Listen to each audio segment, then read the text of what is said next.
നമസ്കാരം, PSCയുടെ യൂട്യൂബ് ചാനലിലേക്ക് ഏവർക്കും സ്വാഗതം. സുഹൃത്തുക്കളെ, നമ്മൾ ഇന്ന് നോക്കാൻ പോകുന്നത് കഴിഞ്ഞ ദിവസം നടന്ന ലാബ് അസിസ്റ്റന്റ് പരീക്ഷയുടെ ക്വസ്റ്റ്യൻ പേപ്പർ ഡിസ്കഷനും അതിനോടൊപ്പം തന്നെ ഡീപ് റിലേറ്റഡ് ഫാക്ട്സുമാണ് നമ്മൾ നോക്കാൻ പോകുന്നത്. സുഹൃത്തുക്കൾ ശ്രദ്ധിക്കുക, ഇതിന്റെ പാർട്ട് 1 ഇന്നലെ നമ്മൾ അപ്ലോഡ് ചെയ്തിരുന്നു. കാണാത്ത സുഹൃത്തുക്കൾ അവിടെ മുതൽ കണ്ടു തുടങ്ങുക. അപ്പോൾ നമുക്ക് ബാക്കിയുള്ള ക്വസ്റ്റ്യൻസ് ഒന്ന് നോക്കാം. സ്റ്റേറ്റ് പബ്ലിക് സർവീസ് കമ്മീഷൻ ചെയർമാനെ നിയമിക്കുന്നത് ആരാണ്? ഉത്തരം ഗവർണറാണ്. സ്റ്റേറ്റ് പബ്ലിക് സർവീസ് കമ്മീഷൻ നിയമിക്കുന്നത് ആരാണ്? ഗവർണറാണ്. ഗവർണർ നിയമിക്കുന്ന പ്രധാന വ്യക്തിത്വങ്ങൾ. മുഖ്യമന്ത്രിയെയും മറ്റു മന്ത്രിമാരെയും നിയമിക്കുന്നത് ഗവർണറാണ്. അഡ്വക്കേറ്റ് ജനറലിനെ നിയമിക്കുന്നത് ഗവർണറാണ്. തിരഞ്ഞെടുപ്പ് കമ്മീഷനെയും കമ്മീഷൻ അംഗങ്ങളെയും നിയമിക്കുന്നത് ഗവർണറാണ്. സംസ്ഥാനമാണ് കേട്ടോ. സംസ്ഥാന തിരഞ്ഞെടുപ്പ് കമ്മീഷനെയും കമ്മീഷണർ അംഗങ്ങളെയും നിയമിക്കുന്നത് ആരാ? ഗവർണറാണ്.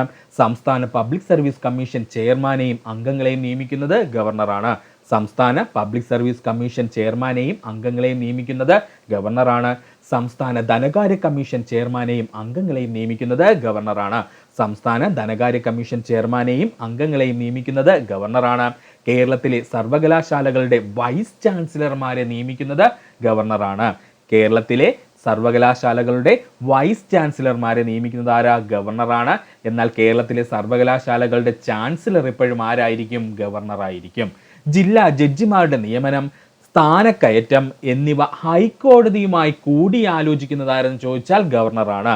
ജില്ലാ ജഡ്ജിമാരുടെ നിയമനം, അവരുടെ സ്ഥാനക്കയറ്റം എന്നിവ ഹൈക്കോടതിയുമായി കൂടിയാലോചിച്ച് നടത്തുന്നതാരാണ്? ഗവർണറാണ്. അഡ്മിനിസ്ട്രേറ്റീവ് ട്രൈബ്യൂണലിലെ അംഗങ്ങളെ നിയമിക്കുന്നത് ഗവർണറാണ്.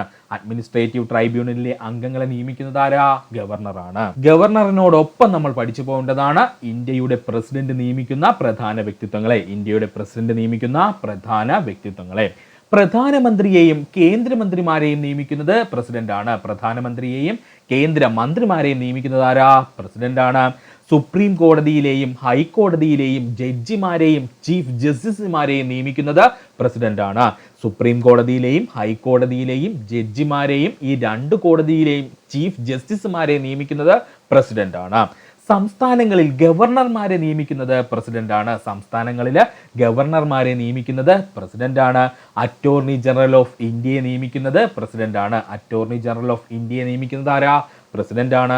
Controller and auditor general of ഇന്ത്യയെ നിയമിക്കുന്നത് ആരാ? പ്രസിഡന്റാണ്. അതായത് CAG കേട്ടോ. Controller and auditor general of ഇന്ത്യയെ നിയമിക്കുന്നത് പ്രസിഡന്റാണ്. ചീഫ് ഇലക്ഷൻ കമ്മീഷണറെയും മറ്റു കമ്മീഷന്മാരെയും നിയമിക്കുന്നത് പ്രസിഡന്റാണ്. അദ്ദേഹത്തിനോടൊപ്പമുള്ള മറ്റു കമ്മീഷന്മാരെയും നിയമിക്കുന്നത് ആരാ? പ്രസിഡന്റാണ്. യൂണിയൻ പബ്ലിക് സർവീസ് കമ്മീഷൻ ചെയർമാനെയും അംഗങ്ങളെയും നിയമിക്കുന്നത് പ്രസിഡന്റാണ്. ആരാണ്? പ്രസിഡന്റാണ്. ധനകാര്യ കമ്മീഷൻ ചെയർമാനെയും അംഗങ്ങളെയും നിയമിക്കുന്നത് ആരെന്ന് ചോദിച്ചാൽ പ്രസിഡന്റാണ്. കേന്ദ്ര ധനകാര്യ കമ്മീഷൻ ചെയർമാനെയും അംഗങ്ങളെയും നിയമിക്കുന്നത് ആരാ? പ്രസിഡന്റാണ്. പട്ടികജാതി പട്ടികവർഗ കമ്മീഷനുകളെ നിയമിക്കുന്നത് പ്രസിഡന്റാണ്. പിന്നോക്ക വിഭാഗങ്ങൾക്കായുള്ള ദേശീയ കമ്മീഷനെ നിയമിക്കുന്നത് പ്രസിഡന്റാണ്. കേന്ദ്രഭരണ പ്രദേശങ്ങളിലെ അഡ്മിനിസ്ട്രേറ്റർമാർ അല്ലെങ്കിൽ ലഫ്റ്റനന്റ് ഗവർണർമാരെ നിയമിക്കുന്നത് ആരാ? പ്രസിഡന്റാണ്. കേന്ദ്രഭരണ പ്രദേശങ്ങളിലെ അഡ്മിനിസ്ട്രേറ്റർമാർ അല്ലെങ്കിൽ ലഫ്റ്റനന്റ് ഗവർണർമാരെ നിയമിക്കുന്നത് ആരാ? പ്രസിഡന്റാണ്. ഇന്ത്യൻ സായുധ സേനയിലെ സൈനിക മേധാവിമാരെ നിയമിക്കുന്നത് പ്രസിഡന്റാണ്. അതായത് നമ്മുടെ ഇന്ത്യൻ ആർമി, നേവി, എയർഫോഴ്സ് ഇല്ലേ, ഈ ഫോഴ്സുകളുടെ എല്ലാ മേധാവിമാരെ നിയമിക്കുന്നത് ആരാ? പ്രസിഡന്റാണ്. മറ്റു രാജ്യങ്ങളിലെ ഇന്ത്യൻ പ്രതിനിധികളായ അംബാസിഡർമാരെയും ഹൈ കമ്മീഷന്മാരെയും നിയമിക്കുന്നത് ആരാ? പ്രസിഡന്റാണ്. മറ്റു രാജ്യങ്ങളിലെ ഇന്ത്യൻ പ്രതിനിധികളായിട്ടുള്ള അംബാസിഡർമാരെയും ഹൈ കമ്മീഷനുകളെയും നിയമിക്കുന്നത് ആരാ? പ്രസിഡന്റാണ്. അന്തർ സംസ്ഥാന കൗൺസിൽ അംഗങ്ങളെ നിയമിക്കുന്നത് പ്രസിഡന്റാണ്. ഇമ്പോർട്ടന്റ് ആണ്, അറിയാത്ത സുഹൃത്തുക്കൾ ഓർത്തു വെച്ചോളണം. അന്തർ സംസ്ഥാന കൗൺസിൽ അംഗങ്ങളെ നിയമിക്കുന്നത് ആരാ? പ്രസിഡന്റാണ്. 12ാമത്തെ ചോദ്യം, ഇന്ത്യൻ സ്വാതന്ത്ര്യ സമരത്തിൽ അന്തിമ ലക്ഷ്യം പൂർണ്ണ സ്വരാജാണ് എന്ന് പ്രഖ്യാപിച്ച കോൺഗ്രസ് സമ്മേളനം നടന്നത് എവിടെ വെച്ചാണ്? നമുക്ക് എല്ലാവർക്കും അറിയാം, ലാഹോറിൽ വെച്ച്. അതായത് ഇപ്പോഴത്തെ പാകിസ്ഥാന്റെ ഭാഗമായിട്ടുള്ള ലാഹോറിൽ വെച്ചായിരുന്നു ഇന്ത്യൻ സ്വാതന്ത്ര്യ സമരത്തിന്റെ അന്തിമ ലക്ഷ്യം പൂർണ്ണ സ്വരാജ് ആണെന്ന് പ്രഖ്യാപിച്ച കോൺഗ്രസ് സമ്മേളനം നടന്നത്. ലാഹോർ കോൺഗ്രസ് സമ്മേളനം 1929. ലാഹോർ സമ്മേളനം നടന്നത് 1929 ഡിസംബർ മാസം 29 മുതൽ 1930 ജനുവരി മാസം 1 വരെ. ഈ ഡേറ്റ് ഓർത്ത് വെച്ചോളണം. ലാഹോർ സമ്മേളനം നടന്നത് 1929 ഡിസംബർ മാസം 29 മുതൽ 1930 ജനുവരി മാസം 1 വരെ. ലാഹോർ സമ്മേളനത്തിന്റെ അധ്യക്ഷൻ പണ്ഡിറ്റ് ജവഹർലാൽ നെഹ്റു. ലാഹോർ സമ്മേളനത്തിന്റെ അധ്യക്ഷൻ ആരായിരുന്നു? പണ്ഡിറ്റ് ജവഹർലാൽ നെഹ്റു ആയിരുന്നു. ഇന്ത്യയുടെ പൂർണ്ണ സ്വാതന്ത്ര്യം ലക്ഷ്യമാക്കിക്കൊണ്ട് പൂർണ്ണ സ്വരാജ് പ്രഖ്യാപിച്ചത് എവിടെയെന്ന് ചോദിച്ചാൽ ലാഹോർ സമ്മേളനത്തിൽ വെച്ചാണ് കേട്ടോ. ഇന്ത്യയുടെ പൂർണ്ണ സ്വാതന്ത്ര്യം ലക്ഷ്യമാക്കിക്കൊണ്ട് പൂർണ്ണ സ്വരാജ് പ്രഖ്യാപനമുണ്ടായ കോൺഗ്രസ് സമ്മേളനം ഏതെന്ന് ചോദിച്ചാൽ ലാഹോർ INC സമ്മേളനമായിരുന്നു. ബ്രിട്ടീഷ് സാമ്രാജ്യത്തിനുള്ളിലെ ഡൊമിനിയൻ പദവി ഇന്ത്യക്ക് നൽകണമെന്ന് കോൺഗ്രസിന്റെ ആവശ്യം പൂർണ്ണ സ്വാതന്ത്ര്യത്തിലേക്ക് മാറ്റപ്പെട്ട സമ്മേളനമേന്ന് ചോദിച്ചാൽ അത് ലാഹോർ കോൺഗ്രസ് സമ്മേളനമാണ്. തെറ്റിപ്പോവരുത്. ബ്രിട്ടീഷ് സാമ്രാജ്യത്തിനുള്ള ഡൊമിനിയൻ പദവി ഇന്ത്യക്ക് നൽകണമെന്നായിരുന്നു ആദ്യം കോൺഗ്രസ്സുകാർ വാദിച്ചത്. അതിനുശേഷം അതെന്ത് ചെയ്തു? പൂർണ്ണ സ്വാതന്ത്ര്യം വേണമെന്നുള്ള രീതിയിൽ മാറ്റപ്പെട്ടത് എവിടെ വെച്ചെന്ന് ചോദിച്ചാൽ അത് ലാഹോർ സമ്മേളനത്തിൽ വെച്ചായിരുന്നു. 1930 ജനുവരി 26 ഇന്ത്യയുടെ ആദ്യത്തെ സ്വാതന്ത്ര്യദിനമായി ആഘോഷിക്കാൻ ഈ സമ്മേളനം തീരുമാനിച്ചു. 1930 ജനുവരി 26 ഇന്ത്യയുടെ ആദ്യത്തെ സ്വാതന്ത്ര്യദിനമായി ആഘോഷിക്കാൻ ഈ സമ്മേളനം തീരുമാനിച്ചു. ഈ ദിനം പൊതു ഇടങ്ങളിൽ ത്രിവർണ പതാക ഉയർത്തി സ്വാതന്ത്ര്യ പ്രതിജ്ഞ എടുക്കാൻ കോൺഗ്രസ് ജനങ്ങളോട് ആഹ്വാനം ചെയ്യുകയും ചെയ്തു. അതായത് ഈ 1930 ജനുവരി 26 പൊതു ഇടങ്ങൾ മുഴുവൻ ത്രിവർണ പതാക ഉയർത്തുകയും സ്വാതന്ത്ര്യ പ്രതിജ്ഞ എടുക്കുവാനും കോൺഗ്രസ് ജനങ്ങളോട് ആഹ്വാനം ചെയ്തതും ലാഹോർ സമ്മേളനത്തിൽ വെച്ചായിരുന്നു. പൂർണ്ണ സ്വരാജ് എന്ന ലക്ഷ്യം നേടുന്നതിനായി മഹാത്മാഗാന്ധിയുടെ നേതൃത്വത്തിൽ നിയമലംഘന പ്രസ്ഥാനം ആരംഭിക്കാൻ ഈ സമ്മേളനം തീരുമാനമെടുത്തു. ഇതിന്റെ ഭാഗമായാണ് പിന്നീട് ഉപ്പ് സത്യാഗ്രഹം ഉണ്ടാകുന്നത്. ഈ പോയിന്റ് അതുപോലെ ഓർക്കണേ. പൂർണ്ണ സ്വരാജ് എന്ന ലക്ഷ്യം നേടുന്നതിനായി മഹാത്മാഗാന്ധിയുടെ നേതൃത്വത്തിൽ നിയമലംഘന പ്രസ്ഥാനം ആരംഭിക്കുവാൻ തീരുമാനമെടുത്ത സമ്മേളനം ഏതാപ്പോ? ലാഹോർ സമ്മേളനമാണ്. ഈ ലാഹോർ സമ്മേളനത്തിലെ തീരുമാനപ്രകാരമാണ് പിന്നീട് ഉപ്പ് സത്യാഗ്രഹം നടന്നത്. 1929 ഡിസംബർ 31 അർദ്ധരാത്രിയിൽ ലാഹോറിലെ രവി നദിയുടെ തീരത്ത് പണ്ഡിറ്റ് ജവഹർലാൽ നെഹ്റു ഇന്ത്യയുടെ ത്രിവർണ പതാക ഉയർത്തി. ഇമ്പോർട്ടന്റ് ആണ്. 1929 ഡിസംബർ മാസം 31 അർദ്ധരാത്രി ലാഹോറിലെ രവി നദിയുടെ തീരത്ത് പണ്ഡിറ്റ് ജവഹർലാൽ നെഹ്റു ഇന്ത്യയുടെ ത്രിവർണ പതാക ഉയർത്തി. നമുക്ക് നോക്കാം INCയുടെ പ്രധാന സമ്മേളനങ്ങൾ. 1885 ആദ്യമായി INC സമ്മേളനം കൂടുന്നത്. ആദ്യമായിട്ട് ഇന്ത്യൻ നാഷണൽ കോൺഗ്രസിന്റെ സമ്മേളനം കൂടുന്ന വർഷം എത്രയാ? 1885. ഇതേ 1885 തന്നെയാണ് ഇന്ത്യൻ നാഷണൽ കോൺഗ്രസിന്റെ ലക്ഷ്യങ്ങൾ വിശദീകരിക്കുകയും ചെയ്തത്. അതായത് 1885 INC സമ്മേളനം എന്ന് പറയുന്നത് നമ്മുടെ ഇന്ത്യൻ നാഷണൽ കോൺഗ്രസിന്റെ ആദ്യ സമ്മേളനമായിരുന്നു. ഈ സമ്മേളനത്തിൽ വെച്ചാണ് ഇന്ത്യൻ നാഷണൽ കോൺഗ്രസിന്റെ ലക്ഷ്യങ്ങൾ വിശദീകരിക്കപ്പെട്ടത്. WC ബാനർജിയുടെ കീഴിൽ ബോംബെയിലാണ് INCയുടെ ആദ്യ സമ്മേളനം നടന്നത്. നമുക്ക് എല്ലാവർക്കും അറിയാവുന്ന പോയിന്റ് ആണ്. WC ബാനർജിയുടെ കീഴിലാണ് ബോംബെയിലാണ് INCയുടെ ആദ്യ സമ്മേളനം നടന്നത്. കോളേജിന്റെ പേരെന്തായിരുന്നു? ഗോകുൽദാസ് തേജ്പാൽ കോളേജ് എന്ന് പറയുന്നത്. ഇന്ത്യയിൽ സംഘടിത രാഷ്ട്രീയ പ്രസ്ഥാനങ്ങൾക്ക് തുടക്കം കുറിച്ചത് INC ആയിരുന്നു.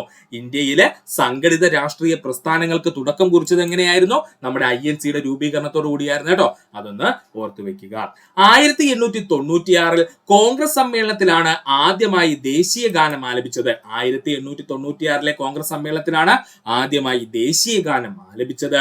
1897 അമരാവതി സെക്ഷനിലാണ് ആദ്യമായിട്ടൊരു മലയാളി INCയുടെ പ്രസിഡന്റ് ആകുന്നത്. ആ വ്യക്തിത്വത്തിന്റെ പേരെന്താ?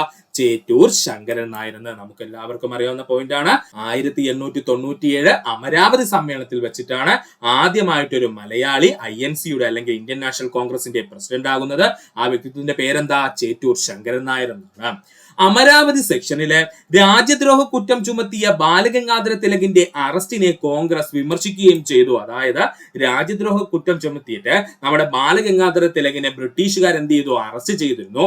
ഇതിനെ എന്ത് ചെയ്തു? വിമർശിക്കുകയും ചെയ്തു. 1897 അമരാവതി സമ്മേളനം എന്ന് പറയുന്നത് പഠിക്കുക. ഒന്നുകൂടി പറയാം സുഹൃത്തുക്കളെ. 1885 INCയുടെ ആദ്യത്തെ സെക്ഷൻ നടക്കുന്നത് അല്ലെങ്കിൽ ആദ്യത്തെ സമ്മേളനം നടക്കുന്നത്. ഈ സമ്മേളനത്തിൽ വെച്ചിട്ടാണ് ഇന്ത്യൻ നാഷണൽ കോൺഗ്രസ് അവരുടെ ലക്ഷ്യങ്ങൾ എന്ത് ചെയ്യുന്നത് വിശദീകരിക്കുന്നത്. ഇനി WC ബാനർജിയുടെ കീഴില് ബോംബെയിലെ ഗോകുൽദാസ് തേജ്പാൽ കോളേജിൽ വെച്ചിട്ടാണ് INCയുടെ ആദ്യത്തെ സമ്മേളനം നടക്കുന്നത് നമ്മൾ പഠിച്ചിട്ടുണ്ട്. ഇത് ഇന്ത്യൻ സംഘടിത രാഷ്ട്രീയ പ്രസ്ഥാനങ്ങൾക്ക് തുടക്കം കുറിച്ചു. അപ്പൊ INC ആണ് ഇന്ത്യൻ സംഘടിത രാഷ്ട്രീയ പ്രസ്ഥാനങ്ങൾക്ക് തുടക്കം കുറിച്ചത്. 1896 കോൺഗ്രസ് സമ്മേളനത്തിലാണ് ആദ്യമായി ദേശീയ ഗാനം ആലപിച്ചത്. ഇപ്പോഴും PSC പ്രീവിയസ് ആയി ചോദിച്ചുകൊണ്ടിരിക്കുന്ന ചോദ്യം. 1897 അമരാവതി സെക്ഷനിലാണ് ആദ്യമായിട്ട് ഒരു മലയാളി INCയുടെ പ്രസിഡന്റ് ആകുന്നത്. അദ്ദേഹത്തിന്റെ പേരെന്താ? ചേറ്റൂർ ശങ്കരൻ നായർ എന്നാണ്. ഇതേ 1897 അമരാവതി സമ്മേളനത്തിൽ വെച്ച് തന്നെയാണ് രാജ്യദ്രോഹ കുറ്റം ചുമത്തി ബാലഗംഗാധര തിലകിനെ അറസ്റ്റ് ചെയ്തു? ബ്രിട്ടീഷുകാർ അറസ്റ്റ് ചെയ്തു. ഇതിനെ കോൺഗ്രസ് വിമർശിക്കുകയും ചെയ്തു. പഠിക്കുക. 1906 കൊൽക്കത്തയിൽ നടന്ന 22ാമത് ഇന്ത്യൻ നാഷണൽ കോൺഗ്രസ് സമ്മേളനത്തിലാണ് സ്വരാജ് എന്ന പദം ആദ്യമായി പരാമർശിക്കപ്പെട്ടത്. പഠിച്ചോളണേ, 1906 കൊൽക്കത്തയിൽ നടന്ന 22ാമത് ഇന്ത്യൻ നാഷണൽ കോൺഗ്രസിന്റെ സമ്മേളനത്തിലാണ് സ്വരാജ് എന്ന പദം ആദ്യമായി പരാമർശിച്ചത്. 1907 സൂറത്ത് സമ്മേളനത്തിൽ കോൺഗ്രസ് രണ്ടായി പിളരുന്നു. എങ്ങനെയാ പിളർന്നത്?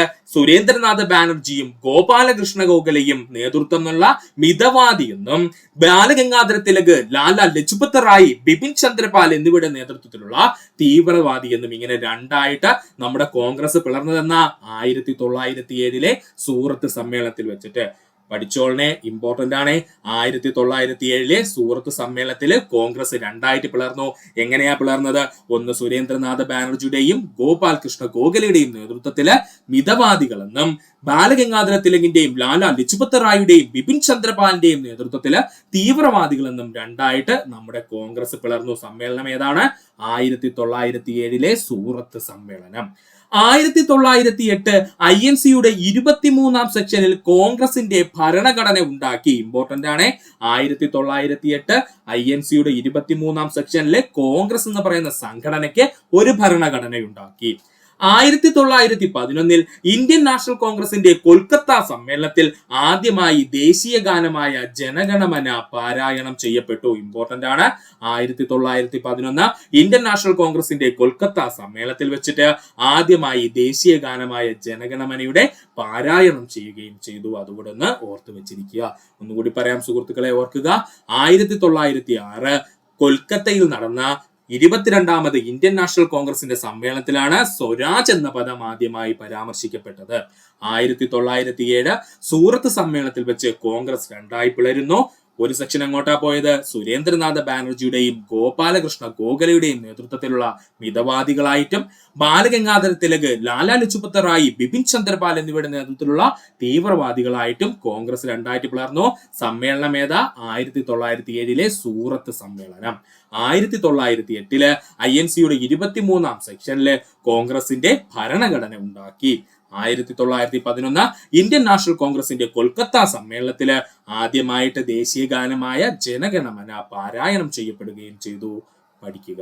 1916 ലക്നൗ സെക്ഷനിൽ വെച്ചിട്ട് മിതവാദികളും തീവ്രവാദികളും ഒരുമിച്ചു. 1916 ലക്നൗ സെക്ഷനിൽ വെച്ചിട്ട് മിതവാദികളും തീവ്രവാദികളും ഒരുമിച്ചു. അതിനോടൊപ്പം തന്നെ തീവ്രവാദികൾ എന്ത് ചെയ്തു? INC സെക്ഷനിൽ വീണ്ടും വന്ന് ചേരുകയും അതുപോലെ തന്നെ അതുവരെ പിളർന്നിരുന്ന കോൺഗ്രസ് മുസ്ലിം ലീഗുമായിട്ട് ഒന്നിക്കുകയും അവര് ലക്നൗ കരാറിൽ ഒപ്പുവെക്കുകയും ചെയ്തു. അത് ഇമ്പോർട്ടന്റ് ആണ്. അപ്പൊ കോൺഗ്രസും മുസ്ലിം ലീഗും തമ്മിലൊരു വേർതിരിവുണ്ടായിരുന്നു. അതിനുള്ള കാരണമൊക്കെ നമുക്ക് പിന്നെ വിശദീകരിച്ച് പഠിക്കാം. അപ്പോൾ ഇങ്ങനെ മുസ്ലിം ലീഗും കോൺഗ്രസും തമ്മിൽ തെറ്റിപ്പിരിഞ്ഞിരുന്ന സമയത്താണ് 1916 മിതവാദികളും തീവ്രവാദികളും ഒന്നിക്കുന്നത്. അതോടുകൂടി കോൺഗ്രസും മുസ്ലിം ലീഗും തമ്മിൽ ഒരു കരാർ ഒപ്പിടുന്നു. ഇതാണ് ലക്നൗ കരാർ. ഇത് പ്രകാരം കോൺഗ്രസും മുസ്ലിം ലീഗും ഒന്നിച്ച് പ്രവർത്തിക്കുവാൻ തീരുമാനിക്കുകയും ചെയ്തു. 1917 കൊൽക്കത്ത സമ്മേളനത്തിൽ ആനി ബെസന്റ് ഇന്ത്യൻ നാഷണൽ കോൺഗ്രസിന്റെ ആദ്യ വനിതാ പ്രസിഡന്റായി മാറി. ഇമ്പോർട്ടന്റ് ആണ്. 1917 കൊൽക്കത്ത സമ്മേളനത്തിൽ വെച്ച് ആനി ബെസന്റ് ഇന്ത്യൻ നാഷണൽ കോൺഗ്രസിന്റെ ആദ്യ വനിതാ പ്രസിഡന്റായി.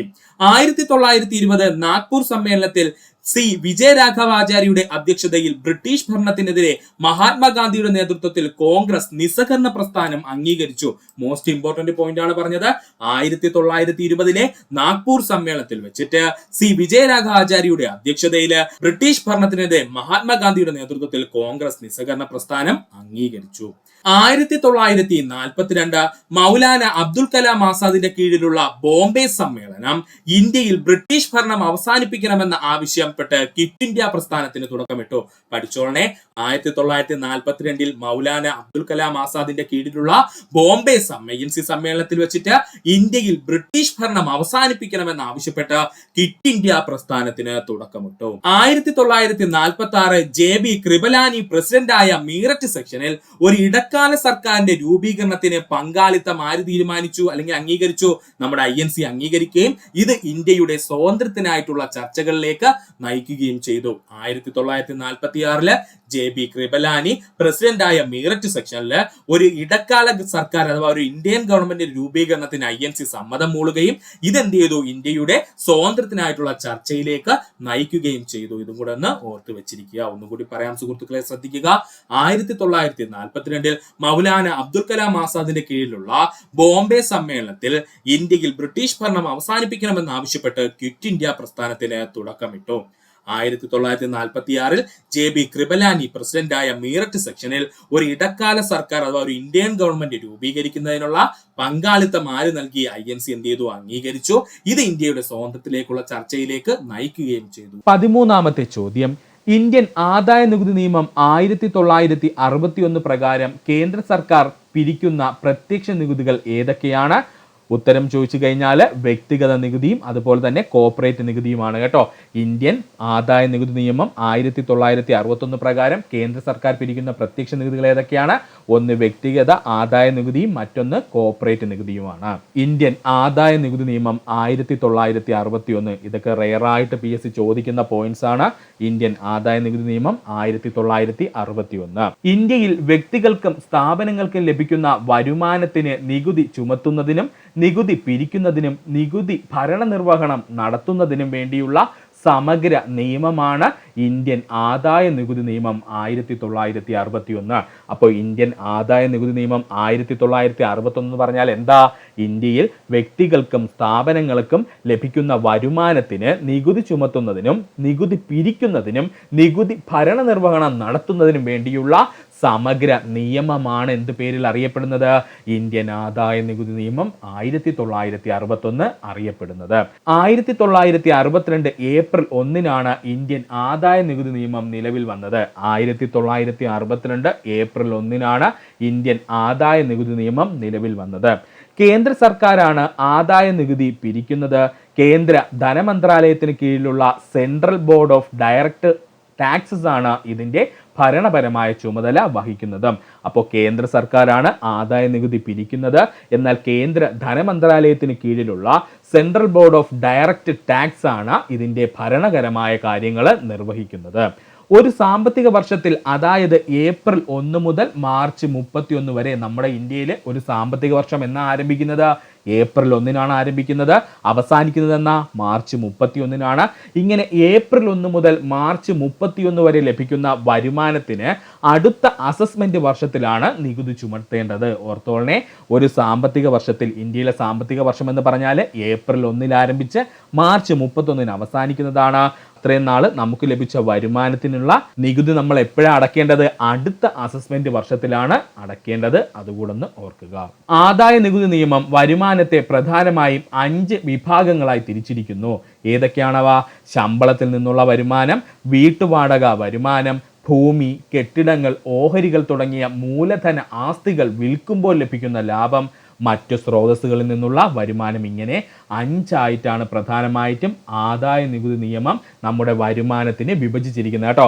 അപ്പോൾ ആദായ നികുതി നിയമം നമ്മുടെ വരുമാനത്തെ എങ്ങനെയാണ് വിഭജിച്ചിരിക്കുന്നത്? ശമ്പളത്തിൽ നിന്നുള്ള വരുമാനം, വീട്ടുവാടക വരുമാനം, ഭൂമി, കെട്ടിടങ്ങൾ, ഓഹരികൾ മുതലായ മൂലധന ആസ്തികൾ വിൽക്കുമ്പോൾ ലഭിക്കുന്ന ലാഭം, മറ്റ് സ്രോതസ്സുകളിൽ നിന്നുള്ള വരുമാനം. ഇന്ത്യൻ ആദായ നികുതി നിയമം 1961 പ്രത്യേകതകളാണ് നമ്മൾ ഇനി നോക്കാൻ പോകുന്നത്. ഇതാണ് നമ്മുടെ PSC ചോദിക്കുകയും ചെയ്തത്. നമുക്ക് നോക്കാം.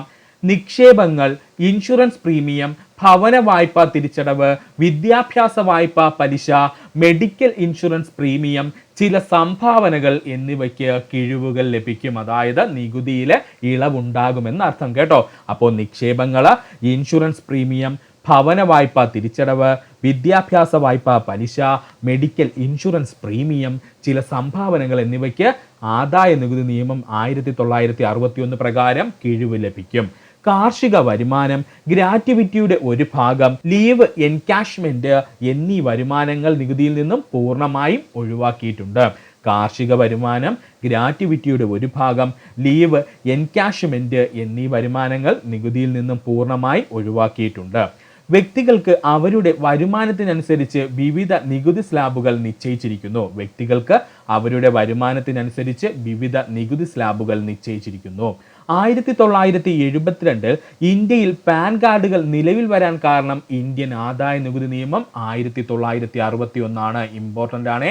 1972 ഇന്ത്യയിൽ പാൻ കാർഡുകൾ നിലവിൽ വരുവാൻ കാരണം ചോദിച്ചാൽ അത് ഇന്ത്യൻ ആദായ നികുതി നിയമം 1961. നികുതി റിട്ടേൺ ഫയൽ ചെയ്യൽ കൂടുതൽ കാര്യക്ഷമമായത് 1961 വന്ന ഇന്ത്യൻ ആദായ നികുതി നിയമത്തിന് പിന്നാലെയാണ്. നികുതി റിട്ടേൺ ഫയൽ ചെയ്യൽ കൂടുതൽ കാര്യക്ഷമമായി പ്രവർത്തിക്കാൻ തുടങ്ങിയത് ഇന്ത്യൻ ആദായ നികുതി നിയമം 1961 വന്നതിന് ശേഷമാണ്. നികുതി വെട്ടിപ്പ് തടയാനും നിയമലംഘകർക്ക് പിഴ ചുമത്താനും ശിക്ഷ നൽകാനും നിയമത്തിൽ വ്യവസ്ഥ ചെയ്തിരിക്കുന്നു. നികുതി വെട്ടിപ്പ് തടയാനും നിയമലംഘകർക്ക് പിഴ ചുമത്താനും ശിക്ഷ നൽകാനും നിയമത്തിൽ വ്യവസ്ഥ ചെയ്യപ്പെട്ടു. കാലാകാലങ്ങളിൽ സാമ്പത്തിക സാഹചര്യങ്ങൾക്കനുസരിച്ച് ആദായ നികുതി നിയമത്തിൽ ഭേദഗതികൾ വരുത്തുവാൻ ഈ നിയമം അനുശാസിക്കുന്നു. വളരെ ഇമ്പോർട്ടൻ്റ് ആണ്. ആദായ നികുതി നിയമം 1961 പ്രകാരം കാലഘട്ടങ്ങളിൽ സാമ്പത്തിക സാഹചര്യങ്ങൾ അനുസരിച്ച് ആദായ നികുതി നിയമത്തിൽ തന്നെ ഭേദഗതി ചെയ്യണമെന്ന് ഏതിൽ എഴുതി വെച്ചിട്ടുണ്ട്?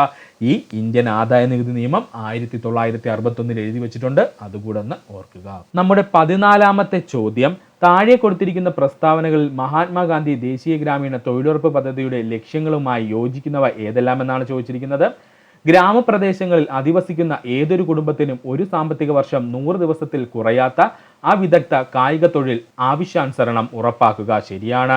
ദരിദ്രരുടെ ഉപജീവനവുമായി ബന്ധപ്പെട്ട വിഭവ അടിത്തറ ശക്തിപ്പെടുത്തുക. ശരിയാണ്.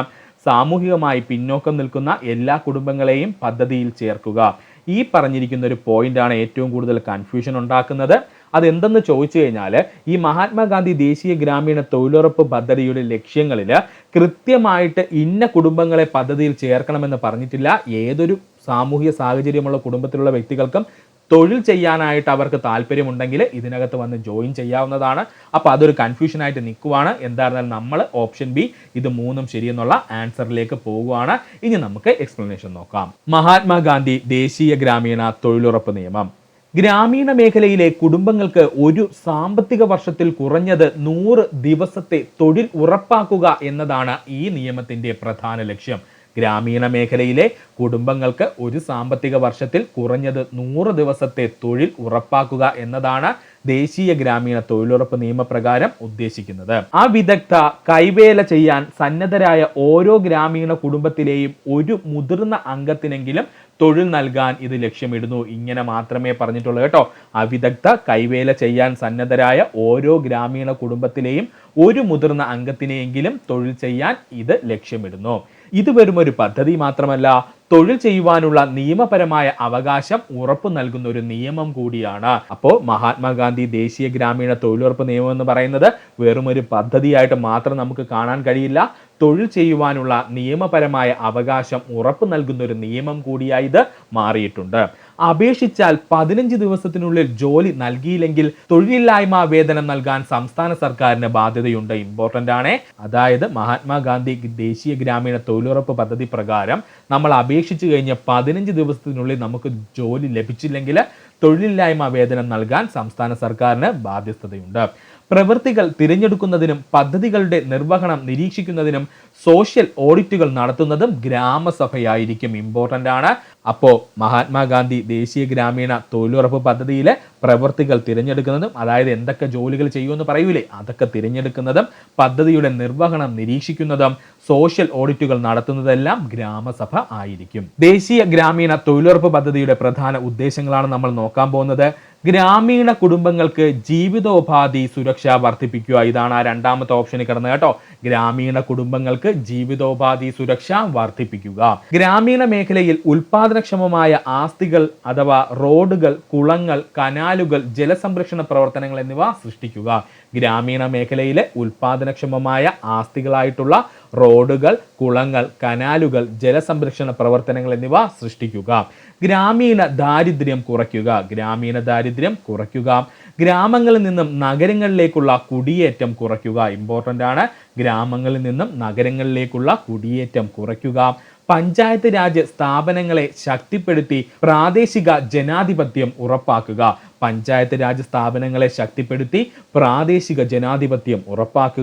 സ്ത്രീ ശാക്തീകരണം പ്രോത്സാഹിപ്പിക്കുക. അതായത് പദ്ധതിയുടെ കീഴിലെ ജോലികളിൽ 1/3 ആരായിരിക്കണം? സ്ത്രീകളായിരിക്കണം. അത് ഇമ്പോർട്ടൻ്റ് ആണ് കേട്ടോ.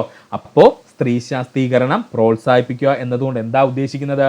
മഹാത്മാഗാന്ധി ദേശീയ ഗ്രാമീണ തൊഴിലുറപ്പ് പദ്ധതിയിൽ ഒരു ജോലി ചെയ്യുന്ന സമയത്ത് അതിൽ 1/3 ആരായിരിക്കണം? സ്ത്രീകളായിരിക്കണമെന്ന് ഉറപ്പുവരുത്തണം. ഇത്രയുമാണ് ദേശീയ ഗ്രാമീണ തൊഴിലുറപ്പ് പദ്ധതിയിലെ പ്രധാനപ്പെട്ട ഉദ്ദേശങ്ങൾ. അടുത്തത് നമ്മൾ നോക്കാൻ പോകുന്നത് ദേശീയ ഗ്രാമീണ തൊഴിലുറപ്പ് പദ്ധതിയുടെ എങ്ങനെ അർഹതയുള്ളവർക്കാണ് ലഭിക്കുന്നതെന്നാണ്. ഇന്ത്യൻ പൗരനായിരിക്കണം ആ വ്യക്തി. ദേശീയ ഗ്രാമീണ തൊഴിലുറപ്പ് പദ്ധതിയിൽ കയറണമെങ്കിൽ ആ വ്യക്തി ഇന്ത്യൻ പൗരനായിരിക്കണം. അപേക്ഷിക്കുന്ന സമയത്ത് 18 വയസ്സ് പൂർത്തിയായിരിക്കണം. ദേശീയ ഗ്രാമീണ തൊഴിലുറപ്പ് പദ്ധതി പ്രവേശിക്കണമെങ്കിൽ 18 വയസ്സ് പൂർത്തിയായിരിക്കണം ആ വ്യക്തിക്ക്. ഗ്രാമീണ മേഖലയിലെ കുടുംബത്തിലെ അംഗമായിരിക്കണം. അവിദഗ്ധ കൈവേല ചെയ്യാൻ സന്നദ്ധനായിരിക്കണം. ഇത്രയും മാത്രമേ അവിടെ പറഞ്ഞിട്ടുള്ളൂ. അല്ലാതെ സമൂഹത്തിൽ പിന്നോക്കം നിൽക്കുന്ന കുടുംബത്തിലെ വ്യക്തികൾ ഉറപ്പായിട്ടും വന്ന് ഈ ദേശീയ ഗ്രാമീണ തൊഴിലുറപ്പ് പദ്ധതിയിൽ ചേരണമെന്ന് എങ്ങും പറഞ്ഞിട്ടില്ല. അതൊരു കൺഫ്യൂഷൻ ആയിട്ട് നിൽക്കുവാണ്. നമുക്ക് പ്രൊഫഷണൽ ആൻസർ കീ വരുമ്പോൾ അതിനെപ്പറ്റി ചർച്ച ചെയ്യാം. 15ാമത്തെ ചോദ്യം, താഴെ കൊടുത്തിരിക്കുന്ന പ്രസ്താവനകളിൽ ധനനയത്തിന്റെ ലക്ഷ്യങ്ങളുമായി ബന്ധപ്പെട്ട് യോജിക്കുന്നവ എന്തെല്ലാമെന്നാണ്? സാമ്പത്തിക സ്ഥിരത കൈവരിക്കുക, ശരിയാണ്. തൊഴിലവസരങ്ങൾ സൃഷ്ടിക്കുക, ശരിയാണ്. അനാവശ്യ ചെലവുകൾ നിയന്ത്രിക്കുക. ഈ പറഞ്ഞിരിക്കുന്ന 3 പോയിന്റും എന്തിന്റെ ഭാഗമാ? ധനനയത്തിന്റെ ലക്ഷ്യങ്ങൾ തന്നെയാണ്, ഓർക്കുക. നമുക്ക് നോക്കുവാനുള്ളത് ധനനയത്തെ പറ്റിയാണ്. ഇമ്പോർട്ടന്റ് ആണ്. സർക്കാരിന്റെ പ്രധാന ലക്ഷ്യങ്ങളിലൊന്ന് ധനക്കമ്മി കുറയ്ക്കുക എന്നതായിരുന്നു. അതിനായി ചെലവ് കുറയ്ക്കുവാനും വരുമാനം വർദ്ധിപ്പിക്കാനും ശ്രമിച്ചു. സർക്കാരിന്റെ പ്രധാന ലക്ഷ്യങ്ങളിലൊന്ന് ധനക്കമ്മി കുറയ്ക്കുക എന്നതായിരുന്നു. ഇതിനായി ചെലവുകൾ കുറയ്ക്കുവാനും വരുമാനം വർദ്ധിപ്പിക്കുവാനും ശ്രമിച്ചു. പല സബ്സിഡികളും വെട്ടിക്കുറയ്ക്കുവാൻ ശ്രമിച്ചു. പൊതുമേഖലാ സ്ഥാപനങ്ങളുടെ ഓഹരികൾ വിറ്റഴിച്ച് ധനസമാഹരണം നടത്തി. പ്രത്യക്ഷ നികുതികളും പരോക്ഷ നികുതികളും ലഘൂകരിച്ച് നികുതി ഘടന ലളിതമാക്കി. കോർപ്പറേറ്റ് നികുതിയും വരുമാന നികുതിയും കുറച്ചു. പ്രത്യക്ഷ നികുതിയും പരോക്ഷ നികുതിയും ലഘൂകരിച്ചുകൊണ്ട് നികുതി ഘടന എളുപ്പമാക്കുകയും കോർപ്പറേറ്റ് നികുതിയും വരുമാന നികുതിയും കുറയ്ക്കുകയും ചെയ്തു. വിദേശ രാജ്യങ്ങളിൽ നിന്നും അന്താരാഷ്ട്ര ധനകാര്യ സ്ഥാപനങ്ങളിൽ നിന്നുമുള്ള വായ്പയെ ആശ്രയിക്കുന്നത് കുറയ്ക്കാൻ ശ്രമിച്ചു. വിദേശ രാജ്യങ്ങളിൽ നിന്നും അന്താരാഷ്ട്ര ധനകാര്യ സ്ഥാപനങ്ങളിൽ നിന്നുമുള്ള വായ്പയെ ആശ്രയിക്കുന്നത് കുറയ്ക്കാൻ ശ്രമിച്ചു. സർക്കാരിന്റെ സാമ്പത്തിക കാര്യങ്ങളിൽ കൂടുതൽ അച്ചടക്കം കൊണ്ടുവരാൻ ശ്രമിച്ചു. ഓർക്കുക. ധനനയം നടപ്പിലാക്കുന്നത് ബഡ്ജറ്റിലൂടെ. ധനനയം തയ്യാറാക്കുന്നത് ഫിനാൻസ് ഡിപ്പാർട്ട്മെന്റ്. ധനനയം എന്ന ആശയം കൊണ്ടുവന്ന വ്യക്തി J.M. കെയ്ൻസ് ആണ്. ഓർത്തോളണേ, ധനനയം എന്ന ആശയം കൊണ്ടുവന്ന വ്യക്തി J.M. കെയ്ൻസ് ആണ്. സാമ്പത്തിക വ്യവസ്ഥ അസ്ഥിരമാകുമ്പോൾ അതിനെ സ്ഥിരപ്പെടുത്താൻ സർക്കാർ നടപ്പിലാക്കുന്നത് ധനനയം. സാമ്പത്തിക വ്യവസ്ഥ അസ്ഥിരമാകുമ്പോൾ അതിനെ സ്ഥിരപ്പെടുത്താൻ സർക്കാർ നടപ്പിലാക്കുന്ന നയമാണ് ധനനയം. നികുതി ചുമത്തൽ, ഗവൺമെന്റ് ചെലവുകൾ എന്നീ നടപടികളിലൂടെ ഗവൺമെന്റുകൾ സമ്പദ് വ്യവസ്ഥയിൽ ഇടപെടാൻ കഴിയുന്നു. നികുതി ചുമത്തൽ, ഗവൺമെന്റ് ചെലവുകൾ എന്നീ നടപടികളിലൂടെ ഗവൺമെന്റുകൾക്ക് സമ്പദ് വ്യവസ്ഥയിൽ ഇടപെടാൻ കഴിയുന്നു. പബ്ലിക് ഫിനാൻഷ്യൽ മാനേജ്മെന്റ് സിസ്റ്റം അഥവാ PFMS നിലവിൽ വന്ന ആദ്യ ഇന്ത്യൻ കേന്ദ്രഭരണ പ്രദേശം ജമ്മു കാശ്മീർ. ഇമ്പോർട്ടന്റ് ആണ്. പബ്ലിക് ഫിനാൻഷ്യൽ മാനേജ്മെന്റ് സിസ്റ്റം അഥവാ PFMS നിലവിൽ വന്ന ആദ്യ ഇന്ത്യൻ കേന്ദ്രഭരണ പ്രദേശം ജമ്മു കാശ്മീരാണ്. 16ാമത്തെ ചോദ്യം, 2024 ജൂലൈ 15 മുതൽ ഇന്ത്യയുടെ വിദേശകാര്യ സെക്രട്ടറിയായി പ്രവർത്തിച്ചു കൊണ്ടിരിക്കുന്നത് ആരാണ്? വിക്രം മിശ്രിയാണ് കേട്ടോ. 2024 ജൂലൈ 15 മുതൽ ഇന്ത്യയുടെ വിദേശകാര്യ സെക്രട്ടറിയായി പ്രവർത്തിച്ചുകൊണ്ടിരിക്കുന്ന വ്യക്തി ആരാ? വിക്രം മിശ്രിയാണ്, ഇന്ത്യൻ വിദേശകാര്യ സെക്രട്ടറി. ഇന്ത്യയുടെ ഏറ്റവും ഉയർന്ന നയതന്ത്രജ്ഞനെന്നും ഇന്ത്യൻ നയതന്ത്രജ്ഞരുടെ തലവനെന്നും അറിയപ്പെടുന്നത് ഇന്ത്യൻ വിദേശകാര്യ സെക്രട്ടറി. ഇന്ത്യയുടെ ഏറ്റവും ഉയർന്ന നയതന്ത്രജ്ഞനെന്നും ഇന്ത്യയുടെ നയതന്ത്രജ്ഞന്മാരുടെ തലവനെന്നും അറിയപ്പെടുന്നത് ആരാ? ഇന്ത്യൻ വിദേശകാര്യ സെക്രട്ടറിയാണ്. വിദേശകാര്യ മന്ത്രാലയത്തിലെ ഉദ്യോഗസ്ഥരിൽ ഏറ്റവും ഉയർന്ന വ്യക്തി ഇന്ത്യൻ വിദേശകാര്യ സെക്രട്ടറി. വിദേശകാര്യ മന്ത്രാലയത്തിലെ ഉദ്യോഗസ്ഥരുടെയിൽ ഏറ്റവും ഉയർന്ന വ്യക്തിത്വമാരാണ്? ഇന്ത്യൻ വിദേശകാര്യ സെക്രട്ടറിയാണ്. ഇന്ത്യയുടെ വിദേശ നയം രൂപീകരിക്കുന്നതിലും നടപ്പിലാക്കുന്നതിനും വേണ്ട മാർഗനിർദ്ദേശങ്ങൾ നൽകുന്നത് ഇന്ത്യൻ വിദേശകാര്യ സെക്രട്ടറി ആയിരിക്കും. ഇന്ത്യയുടെ വിദേശ നയം രൂപീകരിക്കുന്നതിലും നടപ്പിലാക്കുന്നതിനും വേണ്ട മാർഗനിർദ്ദേശങ്ങൾ നൽകുന്നത് ഇന്ത്യൻ വിദേശകാര്യ സെക്രട്ടറി ആയിരിക്കും. പ്രധാനമന്ത്രി, വിദേശകാര്യമന്ത്രി എന്നിവരോടൊപ്പം മറ്റു രാജ്യങ്ങളിലെ നേതാക്കളുമായി ഉന്നത ഉദ്യോഗസ്ഥരുമായും ചർച്ചകളിൽ ഏർപ്പെടുന്ന വ്യക്തിത്വമാരെന്ന് ചോദിച്ചാൽ ഇന്ത്യൻ വിദേശകാര്യ സെക്രട്ടറിയാണ്. ഓർക്കണേ, പ്രധാനമന്ത്രി, വിദേശകാര്യമന്ത്രി എന്നിവരോടൊപ്പം മറ്റു രാജ്യങ്ങളിലെ നേതാക്കളുമായും ഉന്നത ഉദ്യോഗസ്ഥരുമായും ചർച്ചയിൽ പങ്കെടുക്കുന്ന വ്യക്തിത്വമാരാണ്? ഇന്ത്യൻ വിദേശകാര്യ സെക്രട്ടറിയാണ്. ലോകമെമ്പാടുമുള്ള ഇന്ത്യൻ എംബസികളുടെയും കോൺസുലേറ്റുകളുടെയും പ്രവർത്തനങ്ങളെ ഏകോപിപ്പിക്കുകയും നയിക്കുകയും ചെയ്യുന്നത് വിദേശകാര്യ സെക്രട്ടറിയാണ്. ലോകമെമ്പാടുമുള്ള ഇന്ത്യൻ എംബസികളുടെയും കോൺസുലേറ്റുകളുടെയും പ്രവർത്തനങ്ങളെ ഏകോപിപ്പിക്കുകയും നയിക്കുകയും ചെയ്യുന്നത് വിദേശകാര്യ സെക്രട്ടറിയാണ്. അന്താരാഷ്ട്ര വേദികളിൽ ഇന്ത്യയെ പ്രതിനിധീകരിക്കുന്നത് വിദേശകാര്യ സെക്രട്ടറി. അന്താരാഷ്ട്ര വേദികളിൽ ഇന്ത്യയെ പ്രതിനിധീകരിക്കുന്നത് ആരാ? വിദേശകാര്യ സെക്രട്ടറിയാണ്. ഇന്ത്യൻ പ്രധാനമന്ത്രിയുടെ അധ്യക്ഷതയിലുള്ള appointment committee of the cabinet ആണ് നിയമിക്കുന്നത്. സാധാരണയായി ഇന്ത്യൻ ഫോറിൻ സർവീസിലെ ഏറ്റവും മുതിർന്ന ഉദ്യോഗസ്ഥരിൽ ഒരാളായിരിക്കും ഈ പദവിയിൽ എത്തുന്നത്. അപ്പോൾ ഇന്ത്യൻ പ്രധാനമന്ത്രിയുടെ അധ്യക്ഷതയിലുള്ള appointment committee of the cabinet ആണ് വിദേശകാര്യ സെക്രട്ടറിയെ നിയമിക്കുന്നത്. സാധാരണയായി ഇന്ത്യൻ ഫോറിൻ സർവീസിലെ ഏറ്റവും മുതിർന്ന ഉദ്യോഗസ്ഥരിൽ ഒരാളായിരിക്കും വിദേശകാര്യ സെക്രട്ടറി ആയിട്ട് നിയമിതനാവുന്നത്. ഇനി നമുക്ക് ഇന്ത്യയുടെ വിദേശകാര്യ സെക്രട്ടറിമാരെ ഒന്ന് പരിചയപ്പെടാം. ഇന്ത്യയുടെ വിദേശകാര്യ സെക്രട്ടറിമാർ. ഇന്ത്യയുടെ ആദ്യ വിദേശകാര്യ സെക്രട്ടറി KPS മേനോനായിരുന്നു. 1948 ഏപ്രിൽ 16 അദ്ദേഹം സ്ഥാനമേറ്റത്. ഇന്ത്യയുടെ ആദ്യ വിദേശകാര്യ സെക്രട്ടറി ആരായിരുന്നു? KPS മേനോനായിരുന്നു. 1948 ഏപ്രിൽ 16 അദ്ദേഹം സ്ഥാനമേറ്റത്. ഇന്ത്യയുടെ വിദേശകാര്യ സെക്രട്ടറിയായ ആദ്യ മലയാളി എന്നറിയപ്പെടുന്നത് KPS മേനോനാണ്. ഇദ്ദേഹം കോട്ടയംകാരനാണ് കേട്ടോ. ഇന്ത്യയുടെ വിദേശകാര്യ സെക്രട്ടറിയായ ആദ്യ മലയാളി ആരെന്ന് ചോദിച്ചാൽ അത് KPS മേനോനാണ്. അദ്ദേഹം കോട്ടയംകാരനായിരുന്നു. ഇന്ത്യയുടെ രണ്ടാമത്തെ വിദേശകാര്യ സെക്രട്ടറി RK നെഹ്റു ആണ്. ശ്രദ്ധിച്ചോളണേ, ഇന്ത്യയുടെ രണ്ടാമത്തെ വിദേശകാര്യ സെക്രട്ടറി ആരായിരുന്നു? RK നെഹ്റു ആയിരുന്നു. ഏറ്റവും കൂടുതൽ കാലം ഇന്ത്യയുടെ വിദേശകാര്യ സെക്രട്ടറിയായി സേവനമനുഷ്ഠിച്ച വ്യക്തി ആരെന്ന് ചോദിച്ചാൽ അത് സുബിമാൽ ദത്ത് ആണ്.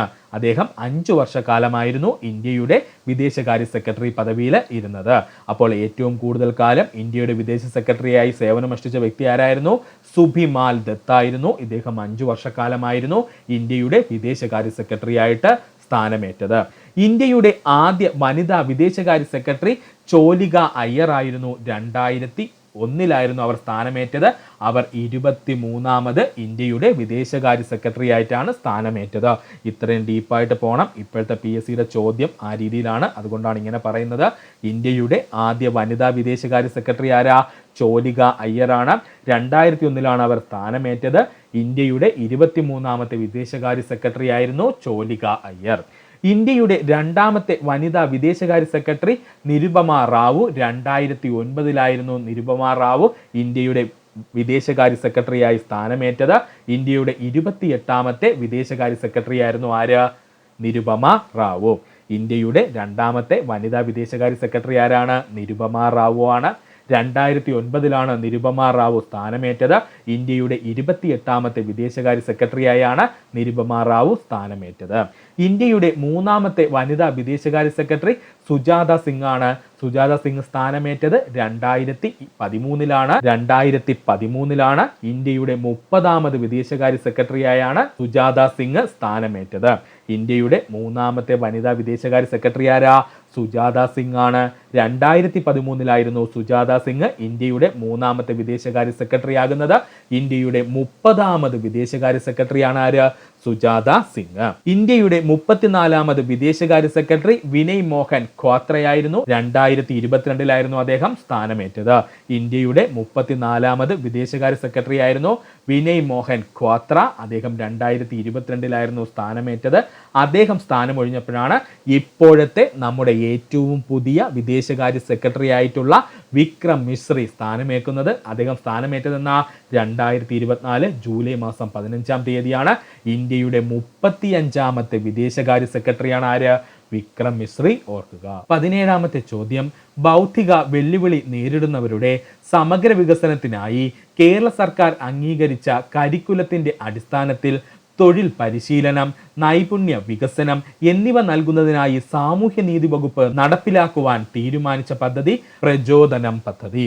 ബൗദ്ധിക വെല്ലുവിളി നേരിടുന്നവരുടെ സമഗ്ര വികസനത്തിനായി കേരള സർക്കാർ അംഗീകരിച്ച കരിക്കുലത്തിലെ അടിസ്ഥാനത്തിൽ തൊഴിൽ പരിശീലനം, നൈപുണ്യ വികസനം എന്നിവ നൽകുന്നതിനായി സാമൂഹ്യ നീതി വകുപ്പ് നടപ്പിലാക്കാൻ തീരുമാനിച്ച പദ്ധതിയുടെ പേരെന്താ? പ്രചോദനം പദ്ധതി. അപ്പോൾ നമുക്ക് കുറച്ച് ഭിന്നശേഷിക്കാർക്കുള്ള പദ്ധതികളൊന്ന് നോക്കാം. ഭിന്നശേഷിക്കാർക്കുള്ള പദ്ധതികൾ മാത്രമേ നമ്മളിവിടെ ചർച്ച ചെയ്യുന്നുള്ളൂ. നമുക്ക് നോക്കാം. ഭിന്നശേഷി വിഭാഗങ്ങളുടെ ക്ഷേമവും സംരക്ഷണവും ലക്ഷ്യമിട്ട് സാമൂഹിക നീതി വകുപ്പ് ആരംഭിക്കുന്ന പദ്ധതിയാണ് സഹജീവനം പദ്ധതി. ഭിന്നശേഷി വിഭാഗങ്ങളുടെ ക്ഷേമവും സംരക്ഷണവും ലക്ഷ്യമിട്ടുകൊണ്ട് സാമൂഹിക നീതി വകുപ്പ് ആരംഭിക്കുന്ന പദ്ധതിയാണ് സഹജീവനം പദ്ധതി. ഭിന്നശേഷിയുള്ള കുട്ടികൾക്ക് അധ്യയന വർഷം നഷ്ടപ്പെടാതിരിക്കാൻ സമഗ്ര ശിക്ഷ കേരള ആരംഭിച്ച പദ്ധതിയാണ് വൈറ്റ് ബോർഡ് പദ്ധതി. ഭിന്നശേഷിയുള്ള കുട്ടികൾക്ക് അധ്യയന വർഷം നഷ്ടപ്പെടാതിരിക്കാൻ സമഗ്ര ശിക്ഷ കേരള ആരംഭിച്ച പദ്ധതിയാണ് വൈറ്റ് ബോർഡ് പദ്ധതി. ശാരീരിക മാനസിക വെല്ലുവിളികൾ നേരിടുന്ന കുട്ടികൾക്കായി കുടുംബശ്രീയുടെ ആഭിമുഖ്യത്തിലുള്ള സ്പെഷ്യൽ സ്കൂളാണ് ബഡ് സ്കൂള്. ശാരീരിക മാനസിക വെല്ലുവിളികൾ നേരിടുന്ന കുട്ടികൾക്കായി കുടുംബശ്രീയുടെ ആഭിമുഖ്യത്തിലുള്ള സ്പെഷ്യൽ സ്കൂളാണ് ബഡ് സ്കൂള്. ഭിന്നശേഷിക്കാരായ വനിതകളുടെ വിവാഹത്തിന് സഹായം നൽകുന്ന കേരള സർക്കാർ പദ്ധതി പരിണയം പദ്ധതി. ഭിന്നശേഷിക്കാരായ വനിതകളുടെ വിവാഹത്തിന് സഹായം നൽകുന്ന കേരള സർക്കാർ പദ്ധതി ഏതാണ്? പരിണയം പദ്ധതി. സുഗമ ഭാരത് അഭിയാൻ ഏത് വിഭാഗക്കാരുടെ ക്ഷേമമാണ് ലക്ഷ്യമിടുന്നത്? ഭിന്നശേഷിക്കാരുടെ. സുഗമ ഭാരത് അഭിയാൻ ഏത് വിഭാഗക്കാരുടെ ക്ഷേമമാണ് ലക്ഷ്യമിടുന്നത്? ഭിന്നശേഷിക്കാരുടെ. ഭിന്നശേഷിക്കാരായ കുട്ടികളുടെ നിർധനരായ അമ്മമാർക്ക് സൗജന്യമായി ഈ ഓട്ടോ നൽകുന്ന സർക്കാർ പദ്ധതി സ്നേഹയാനം പദ്ധതി. ഭിന്നശേഷിക്കാരായ കുട്ടികളുടെ നിർധനരായ അമ്മമാർക്ക് ഈ ഓട്ടോ നൽകുന്ന പദ്ധതി എന്ത് പേരിലാണ് അറിയപ്പെടുന്നത്? സ്നേഹയാനം പദ്ധതി. കേരളത്തിലെ അംഗപരിമിത സൗഹൃദമാക്കുക എന്ന ലക്ഷ്യത്തോടെ സംസ്ഥാന സർക്കാർ ആവിഷ്കരിച്ച പദ്ധതി അനുയാത്ര പദ്ധതി. കേരളത്തെ അംഗപരിമിത സൗഹൃദ സംസ്ഥാനമാക്കുക എന്ന ലക്ഷ്യത്തോടെ സംസ്ഥാന സർക്കാർ ആവിഷ്കരിച്ച പദ്ധതി അനുയാത്ര പദ്ധതി. ഭിന്നശേഷിക്കാർക്ക് ആവശ്യമായ സേവനങ്ങൾ ലഭ്യമാക്കുന്നതിന് കേരള സർക്കാർ സാമൂഹിക നീതി വകുപ്പ് ആരംഭിച്ച പദ്ധതി പരിരക്ഷാ പദ്ധതി. ഭിന്നശേഷിക്കാർക്ക് ആവശ്യമായ സേവനങ്ങൾ ലഭ്യമാക്കുന്നതിന് വേണ്ടി കേരള സർക്കാർ സാമൂഹിക നീതി വകുപ്പ് ആരംഭിച്ച പദ്ധതി പരിരക്ഷാ പദ്ധതി. ഭിന്നശേഷിക്കാരായ അമ്മമാർക്ക് കുഞ്ഞിന് 2 വയസ്സാകുന്നത് വരെ ധനസഹായം നൽകുന്നതിനായി സംസ്ഥാന സർക്കാർ നടപ്പിലാക്കിയ പദ്ധതി മാതൃജ്യോതി പദ്ധതി. ഭിന്നശേഷിക്കാരായ അമ്മമാർക്ക് കുഞ്ഞിന് 2 വയസ്സാകുന്നത് വരെ ധനസഹായം നൽകുന്നതിനായി സംസ്ഥാന സർക്കാർ നടപ്പിലാക്കിയ പദ്ധതി മാതൃജ്യോതി പദ്ധതി. ഭിന്നശേഷിക്കാർക്കുള്ള ആരോഗ്യ ഇൻഷുറൻസ് പദ്ധതിയാണ് നിരാമയ ഇൻഷുറൻസ് പദ്ധതി. ഭിന്നശേഷിക്കാർക്കായിട്ടുള്ള ആരോഗ്യ ഇൻഷുറൻസ് പദ്ധതി ഏതാ? നിരാമയ ഇൻഷുറൻസ് പദ്ധതി.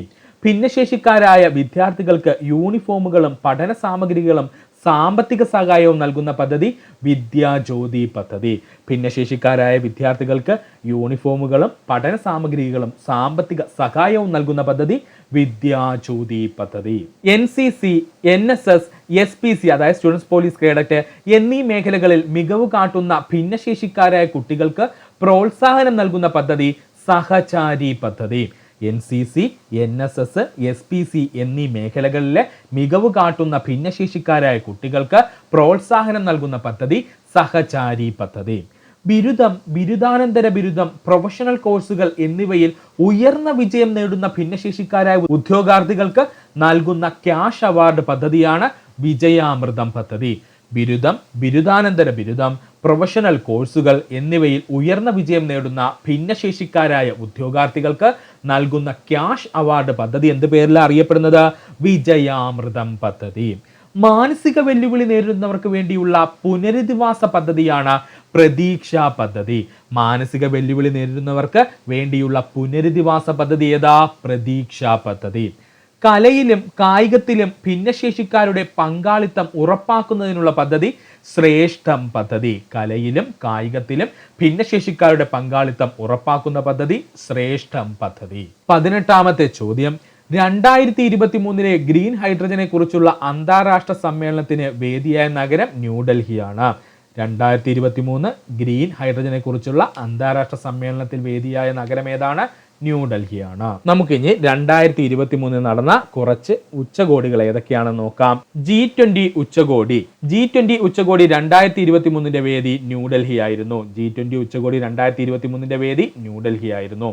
G20 ഉച്ചകോടി 2023 വിഷയം വസുദൈവ കുടുംബകം, അല്ലെങ്കിൽ നമുക്ക് പറയാം ഒരു ഭൂമി ഒരു കുടുംബം ഒരു ഭാവി, അല്ലെങ്കിൽ നമുക്ക് പറയാം one earth one family one future. ഇതിൽ ഏത് വേണമെങ്കിലും PSC ചോദിക്കാം കേട്ടോ. അപ്പോൾ G20 ഉച്ചകോടി 2023 വിഷയം എന്തായിരുന്നു? വസുദൈവ കുടുംബകമായിരുന്നു, അല്ലെങ്കിൽ നമുക്ക് പറയാം ഒരു ഭൂമി ഒരു കുടുംബം ഒരു ഭാവി, അല്ലെങ്കിൽ നമുക്ക് പറയാം one earth one family one future എന്നായിരുന്നു.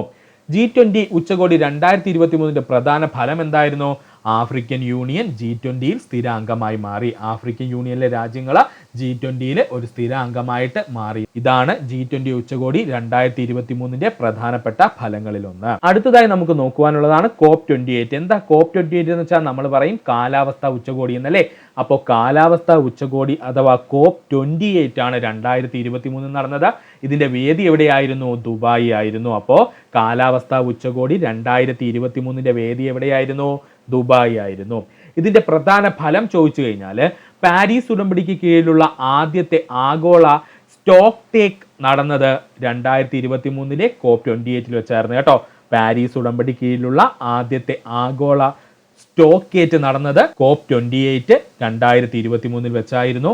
ആഗോള താപനം 1.5 ഡിഗ്രിയായി പരിമിതപ്പെടുത്തുവാനുള്ള പുരോഗതി വിലയിരുത്തുകയും ചെയ്തു. ഇത് ഇമ്പോർട്ടന്റ് അല്ല, എന്നാലും ഓർക്കുക. ആഗോള താപനം 1.5 ഡിഗ്രിയായി പരിമിതപ്പെടുത്തുവാനുള്ള പുരോഗതി വിലയിരുത്തുകയും ചെയ്തു ഈ COP28. അടുത്തതാണ് G7 ഉച്ചകോടി 2023. G7 ഉച്ചകോടി 2023 വേദി എവിടെയാ? ഹിരോഷിമ ജപ്പാനിലായിരുന്നു. G7 ഉച്ചകോടി 2023 വേദി എവിടെയാ സുഹൃത്തുക്കളെ? ഹിരോഷിമ ജപ്പാനിലായിരുന്നു. ഇവിടെ പ്രധാനമായും ചർച്ച ചെയ്ത വിഷയങ്ങൾ റഷ്യ ഉക്രൈൻ യുദ്ധം, ഊർജ സുരക്ഷ, ആണവ നിരായുധീകരണം, നിയമങ്ങളെ അടിസ്ഥാനമാക്കിയുള്ള ആഗോളക്രമം നിലനിർത്തൽ. ഇത്രയുമായിരുന്നു G7 ഉച്ചകോടി 2023 പ്രധാന ചർച്ചാ വിഷയങ്ങൾ. ഒന്നുകൂടി ആ ചർച്ചാ വിഷയങ്ങൾ പറയാം. റഷ്യ ഉക്രൈൻ യുദ്ധം, ഊർജ സുരക്ഷ, ആണവ നിരായുധീകരണം, നിയമങ്ങളെ അടിസ്ഥാനമാക്കിയുള്ള ആഗോളക്രമം നിലനിർത്തൽ. AI സുരക്ഷാ ഉച്ചകോടി 2023. AI സുരക്ഷാ ഉച്ചകോടി 2023 വേദി എവിടെയായിരുന്നു? Bletchley park, ബക്കിംഗ്ഹാംഷെയർ, United kingdom. പഠിച്ചോളണേ. AI സുരക്ഷാ ഉച്ചകോടി 2023 വേദി എവിടെയായിരുന്നു? Bletchley park, ബക്കിംഗ്ഹാംഷെയറിലായിരുന്നു. ഇത് യുണൈറ്റഡ് കിങ്ഡത്തിൽ അല്ലെങ്കിൽ UK-യിലായിരുന്നു. ഇതിന്റെ പ്രധാനപ്പെട്ട ലക്ഷ്യം എന്തെന്ന് ചോദിച്ചാൽ ആർട്ടിഫിഷ്യൽ ഇന്റലിജൻസിന്റെ അപകട സാധ്യതകൾ ചർച്ച ചെയ്യുകയും അതിന്റെ സുരക്ഷിതമായ വികസനം ഉറപ്പാക്കുകയും ചെയ്യുന്നതായിരുന്നു. അത് തന്നെയാണ് അതിന്റെ ഇമ്പോർട്ടന്റ്. AI സുരക്ഷാ ഉച്ചകോടി 2023 ലക്ഷ്യം എന്താ? ആർട്ടിഫിഷ്യൽ ഇന്റലിജൻസിന്റെ അപകട സാധ്യതകൾ ചർച്ച ചെയ്യുന്നതും അതിന്റെ സുരക്ഷിതമായ വികസനം ഉറപ്പാക്കുകയും ചെയ്യുന്നു. UN ജലസമ്മേളനം 2023. UNന്റെ ജലസമ്മേളനം 2023 വേദി ന്യൂയോർക്ക് യുണൈറ്റഡ് സ്റ്റേറ്റ് ആയിരുന്നു. UN 2023 ജലസമ്മേളനത്തിന്റെ വേദി ഏതായിരുന്നു? ന്യൂയോർക്ക് യുണൈറ്റഡ് സ്റ്റേറ്റ് ആയിരുന്നു. ഈ UN ജലസമ്മേളനം 2023 പ്രധാന ലക്ഷ്യം ആഗോള ജല പ്രതിസന്ധിക്ക് പരിഹാരം കാണുക, ജലവിഭവങ്ങളുടെ സംയോജിത മാനേജ്മെന്റ് പ്രോത്സാഹിപ്പിക്കുക. എന്തൊക്കെയായിരുന്നു ലക്ഷ്യങ്ങൾ? ആഗോള ജലപ്രതിസന്ധിക്ക് പരിഹാരം കാണുക, ജലവിഭവങ്ങളുടെ സംയോജിത മാനേജ്മെന്റ് പ്രോത്സാഹിപ്പിക്കുക. നാറ്റോ ഉച്ചകോടി 2023. നാറ്റോ ഉച്ചകോടി 2023 വേദി വിൽസ്നിയസ് ലിത്വാനിയ ആയിരുന്നു. നാറ്റോ ഉച്ചകോടി 2023 വേദി എവിടെയായിരുന്നു? വിൽസ്നിയസ് ലിത്വാനിയ ആയിരുന്നു. നാറ്റോ ഉച്ചകോടി 2023 പ്രധാന ചർച്ചാ വിഷയങ്ങൾ ഉക്രൈനുള്ള പിന്തുണ, ഫിൻലാൻഡിനെയും സ്വീഡനെയും പൂർണ്ണ അംഗങ്ങളായി സ്വാഗതം ചെയ്യുന്നു. അപ്പോൾ നാറ്റോ ഉച്ചകോടി 2023 ചർച്ച ചെയ്ത പ്രധാന വിഷയങ്ങൾ എന്തൊക്കെയാണ്? ഉക്രൈന് പൂർണ്ണമായ പിന്തുണ നൽകുന്നു, ഫിൻലാൻഡിനെയും സ്വീഡനെയും പൂർണ്ണ അംഗങ്ങളായി സ്വാഗതം ചെയ്യുന്നു. വോയിസ് ഓഫ് ഗ്ലോബൽ സൗത്ത് ഉച്ചകോടി 2023. വോയിസ് ഓഫ് ഗ്ലോബൽ സൗത്ത് ഉച്ചകോടി 2023 വേദി ന്യൂഡൽഹി ആയിരുന്നു. ഇവിടുത്തെ വിഷയം എന്തായിരുന്നു? ഒരുമിച്ചൊരു ശബ്ദം ഒരുമിച്ചൊരു ലക്ഷ്യം എന്നായിരുന്നു, അല്ലെങ്കിൽ unity of voice unity of purpose എന്നായിരുന്നു. ലക്ഷ്യം എന്തെന്ന് ചോദിച്ചാൽ വികസ്വര രാജ്യങ്ങളുടെ ആശങ്കകളും താല്പര്യങ്ങളും പ്രശ്നങ്ങളും ചർച്ച ചെയ്യാനും പരിഹാരങ്ങൾ കണ്ടെത്താനുമുള്ള ഒരു പൊതുവേദി ഒരുക്കുക എന്നതാണ് വോയിസ് ഓഫ് ഗ്ലോബൽ സൗത്ത് ഉച്ചകോടി 2023 ഉദ്ദേശം കേട്ടോ. അപ്പോൾ ഒന്നുകൂടി പറയാൻ ശ്രദ്ധിച്ചോളണം. വോയിസ് ഓഫ് ഗ്ലോബൽ സൗത്ത് ഉച്ചകോടി 2023 നടന്നത് എവിടെയാ? ന്യൂഡൽഹിയിലാണ്. ഇതിന്റെ വിഷയം എന്തായിരുന്നു? ഒരുമിച്ചുള്ള ശബ്ദം, ഒരുമിച്ചുള്ള ലക്ഷ്യം, അല്ലെങ്കിൽ unity of voice, unity of purpose എന്നായിരുന്നു. ഇതിന്റെ ലക്ഷ്യം എന്തായിരുന്നു? വികസ്വര രാജ്യങ്ങളുടെ ആശങ്കകളും താല്പര്യങ്ങളും പ്രശ്നങ്ങളും ചർച്ച ചെയ്യാനും പരിഹാരങ്ങൾ കണ്ടെത്താനും ഒരു പൊതുവേദി ഒരുക്കുക എന്നതാണ്. ആസിയൻ ഉച്ചകോടി 2023. ആസിയൻ ഉച്ചകോടി 2023. ആസിയൻ ഉച്ചകോടി 2023 വേദി ജക്കാർത്ത, ഇന്തോനേഷ്യ. ആസിയൻ ഉച്ചകോടി 2023 വേദിയായത് എവിടെയാ? ജക്കാർത്ത, ഇന്തോനേഷ്യയാണ്. ആസിയൻ ഉച്ചകോടി 2023 ലക്ഷ്യം എന്തായിരുന്നു? തെക്ക് കിഴക്കൻ ഏഷ്യൻ രാജ്യങ്ങൾ തമ്മിലുള്ള സഹകരണവും ബന്ധവും ശക്തിപ്പെടുത്തുക. ആസിയൻ ഉച്ചകോടി 2023 ലക്ഷ്യം എന്തായിരുന്നു? തെക്കു കിഴക്കൻ ഏഷ്യൻ രാജ്യങ്ങൾ തമ്മിലുള്ള സഹകരണവും ബന്ധവും ശക്തിപ്പെടുത്തുക. ഇനി നമ്മൾ നോക്കുവാൻ പോകുന്നത് 2024 പ്രധാന ഉച്ചകോടികളും വേദികളുമാണ്. ഇമ്പോർട്ടൻ്റ് ആണ് കേട്ടോ. 2024 പ്രധാന ഉച്ചകോടികളും വേദികളും. ലോക സർക്കാർ ഉച്ചകോടി 2024. ലോക സർക്കാർ ഉച്ചകോടി 2024 വേദി ദുബായ് ആയിരുന്നു. ലോക സർക്കാർ ഉച്ചകോടി 2024 വേദി ഏതായിരുന്നു? ദുബായ് ആയിരുന്നു. എന്തായിരുന്നു ലോക സർക്കാർ ഉച്ചകോടി 2024 പ്രധാനപ്പെട്ട വിഷയം? ഭാവി സർക്കാരുടെ രൂപപ്പെടുത്തലായിരുന്നു. ഭാവി സർക്കാരുടെ രൂപപ്പെടുത്തൽ, അല്ലെങ്കിൽ ഷേപ്പിംഗ് ഫ്യൂച്ചർ ഗവൺമെന്റ് എന്നുള്ളതായിരുന്നു. വേൾഡ് ഫ്യൂച്ചർ ഉച്ചകോടി 2024. വേൾഡ് ഫ്യൂച്ചർ ഉച്ചകോടി 2024 നടന്നത് അബുദാബിയിലായിരുന്നു. വേൾഡ് ഫ്യൂച്ചർ ഉച്ചകോടി നടന്നത് എവിടെയാ? 2024 അബുദാബിയിലായിരുന്നു. ഈ വേൾഡ് ഫ്യൂച്ചർ ഉച്ചകോടിയുടെ പ്രധാന ലക്ഷ്യം എന്താണ്? പുനരുപയോഗ ഊർജം, സുസ്ഥിരത, ശുദ്ധമായ സാങ്കേതിക വിദ്യകൾ എന്നിവയിൽ ശ്രദ്ധ കേന്ദ്രീകരിക്കുക. വേൾഡ് ഫ്യൂച്ചർ ഉച്ചകോടി 2024 പ്രധാനപ്പെട്ട ലക്ഷ്യം എന്തായിരുന്നു? പുനരുപയോഗ ഊർജം, സുസ്ഥിരത, ശുദ്ധമായ സാങ്കേതിക വിദ്യകൾ എന്നിവയിൽ ശ്രദ്ധ കേന്ദ്രീകരിക്കുക. ബ്രിക്സ് ഉച്ചകോടി 2024. ബ്രിക്സ് ഉച്ചകോടി 2024 വേദിയായത് കസാൻ, റഷ്യ. ഇപ്പം അങ്ങോട്ട് ചോദിച്ചതേയുള്ള ബ്രിക്സ് ഉച്ചകോടിയുടെ വേദി എവിടെയായിരുന്നു? 2024 കസാൻ, റഷ്യയായിരുന്നു. ഇനി ബ്രിക്സ് ഉച്ചകോടിയിലെ പ്രധാനപ്പെട്ട മാറ്റം എന്തെന്ന് ചോദിച്ചാൽ, Egypt, Ethiopia, Iran, Saudi Arabia, UAE എന്നീ രാജ്യങ്ങൾ ബ്രിക്സ് സ്ഥിരാംഗങ്ങളാകുകയും ഇതോടെ ബ്രിക്സിന്റെ എണ്ണം 10 ആവുകയും ചെയ്തു. ഇമ്പോർട്ടൻ്റ് ആണ് കേട്ടോ. അപ്പോൾ ബ്രിക്സ് ഉച്ചകോടി 2024 പ്രധാന മാറ്റം എന്തായിരുന്നു? Egypt, Ethiopia, Iran, Saudi Arabia, UAE എന്നീ രാജ്യങ്ങൾ ബ്രിക്സ് സ്ഥിരാംഗങ്ങളാവുകയും ഇതോടെ ബ്രിക്സിലെ അംഗങ്ങളുടെ എണ്ണം ഇപ്പൊ എത്രയായി? 10 മാറുകയും ചെയ്തു. 7ാമത് ഇന്റർനാഷണൽ സ്പൈസ് കോൺഫറൻസ് 2024. 7ാമത് ഇന്റർനാഷണൽ സ്പൈസസ് കോൺഫറൻസ് 2024 വേദിയായത് ന്യൂഡൽഹിയാണ്. 7ാമത് ഇന്റർനാഷണൽ സ്പൈസസ് കോൺഫറൻസ് 2024 വേദിയായത് ന്യൂഡൽഹിയാണ്. എന്തായിരുന്നു ലക്ഷ്യം? സുഗന്ധവ്യഞ്ജന വ്യവസായത്തിലെ ആഗോള പ്രവണതകളും വെല്ലുവിളികളും ചർച്ച ചെയ്യുക. അപ്പോൾ 7ാമത് ഇന്റർനാഷണൽ സ്പൈസസ് കോൺഫറൻസ് 2024 ലക്ഷ്യം എന്തായിരുന്നു? സുഗന്ധവ്യഞ്ജന വ്യവസായത്തിലെ ആഗോള പ്രവണതകളും വെല്ലുവിളികളും ചർച്ച ചെയ്യുക എന്നതായിരുന്നു. ഇന്ത്യ, മിഡിൽ ഈസ്റ്റ്, യൂറോപ്പ് സാമ്പത്തിക ഇടനാഴി സംബന്ധിച്ചുള്ള യോഗം നടന്നത് എവിടെയാ? ന്യൂഡൽഹിയിലാണ്. ഇമ്പോർട്ടൻ്റ് ആണ്. ഇന്ത്യ, മിഡിൽ ഈസ്റ്റ്, യൂറോപ്പ് സാമ്പത്തിക ഇടനാഴി സംബന്ധിച്ച യോഗം നടന്നത് എവിടെയാ? ന്യൂഡൽഹിയിലാണ്. ഇവിടുത്തെ ലക്ഷ്യം എന്തായിരുന്നു? ഇന്ത്യയും UAEയും തമ്മിൽ സാമ്പത്തിക സഹകരണം ശക്തിപ്പെടുത്തുവാനുള്ള ചർച്ചകൾ നടന്നു. ഇന്ത്യയും UAEയും തമ്മിൽ സാമ്പത്തിക സഹകരണം ശക്തിപ്പെടുത്തുവാനുള്ള ചർച്ചകൾ നടന്നു. അന്താരാഷ്ട്ര കായിക ഉച്ചകോടി കേരള 2024. ഇമ്പോർട്ടൻ്റ് ആണ്. അന്താരാഷ്ട്ര കായിക ഉച്ചകോടി കേരള 2024 വേദിയായത് തിരുവനന്തപുരം. അന്താരാഷ്ട്ര കായിക ഉച്ചകോടി കേരള 2024 വേദിയായ നഗരം തിരുവനന്തപുരമാണ്. ഇത് നടന്ന തീയതി 2024 ജനുവരി 23 മുതൽ 26 വരെ. അപ്പോൾ അന്താരാഷ്ട്ര കായിക ഉച്ചകോടി കേരള 2024 എന്നാ നടന്നത്? 2024 ജനുവരി 23 മുതൽ 26 വരെ. പ്രധാനപ്പെട്ട ലക്ഷ്യം എന്തായിരുന്നു? നവകായിക കേരള സൃഷ്ടിക്കായി അന്താരാഷ്ട്ര പങ്കാളിത്തം ഉറപ്പാക്കുക. നവകായിക കേരള സൃഷ്ടിക്കായിട്ട് അന്താരാഷ്ട്ര പങ്കാളിത്തം ഉറപ്പാക്കുക എന്നതായിരുന്നു ഇതിന്റെ പ്രധാന ലക്ഷ്യം. NDTV ലോക ഉച്ചകോടി 2024. NDTV ലോക ഉച്ചകോടി 2024 വേദി ന്യൂഡൽഹി തന്നെയായിരുന്നു. NDTV ലോക ഉച്ചകോടി 2024 വേദി ന്യൂഡൽഹി തന്നെയായിരുന്നു. പ്രധാന ചർച്ചാ വിഷയം ഇന്ത്യയുടെ വളർച്ചയും ആഗോള വെല്ലുവിളികളുമായിരുന്നു.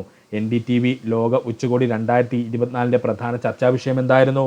ഇന്ത്യയുടെ വളർച്ചയും ആഗോള വെല്ലുവിളികളും. G7 ഉച്ചകോടി 2024. G7 ഉച്ചകോടി 2024 വേദി അപുലിയ, ഇറ്റലി. ഇപ്പൊ അങ്ങോട്ട് ചോദിച്ചതേ ഉള്ളേ. G7 ഉച്ചകോടി 2024 വേദി ഏതാ? Apulia, Italy.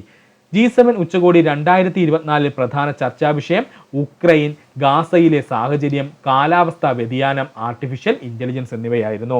G7 ഉച്ചകോടിയിലെ പ്രധാനപ്പെട്ട ചർച്ചാ വിഷയങ്ങൾ എന്തൊക്കെയാ? ഉക്രൈൻ വാർ, അതുപോലെ ഗാസയിലെ സാഹചര്യം, കാലാവസ്ഥാ വ്യതിയാനം, ആർട്ടിഫിഷ്യൽ ഇന്റലിജൻസ്. 75ാമത് നാറ്റോ ഉച്ചകോടി 2024 ഇമ്പോർട്ടന്റ് ആണ്. ഇനിയൊരു ചോദ്യം ഈ ഭാഗത്ത് നിങ്ങൾക്ക് പ്രതീക്ഷിക്കാം. നാറ്റോയുടെ 75ാമത് ഉച്ചകോടിയാണ് 2024 നടന്നത്. ഇതിന്റെ വേദി എവിടെയായിരുന്നു? വാഷിംഗ്ടൺ DC, USA അപ്പോൾ നാറ്റോയുടെ 75ാമത് ഉച്ചകോടി നടന്നത് എവിടെയാണ്? വാഷിംഗ്ടൺ DC, USA ഇവിടെ പ്രധാനമായും ചർച്ച ചെയ്ത വിഷയം നാറ്റോയുടെ 75ാം വാർഷികാഘോഷവും അംഗരാജ്യങ്ങളുടെ പ്രതിരോധ സഹകരണവുമായിരുന്നു. അപ്പോൾ നാറ്റോയുടെ 75ാമത് ഉച്ചകോടി 2024 പ്രധാനം ചർച്ച ചെയ്ത വിഷയങ്ങൾ എന്തൊക്കെയായിരുന്നു? ഒന്ന്, നാറ്റോയുടെ 75ാം വാർഷികം ആഘോഷിച്ചു.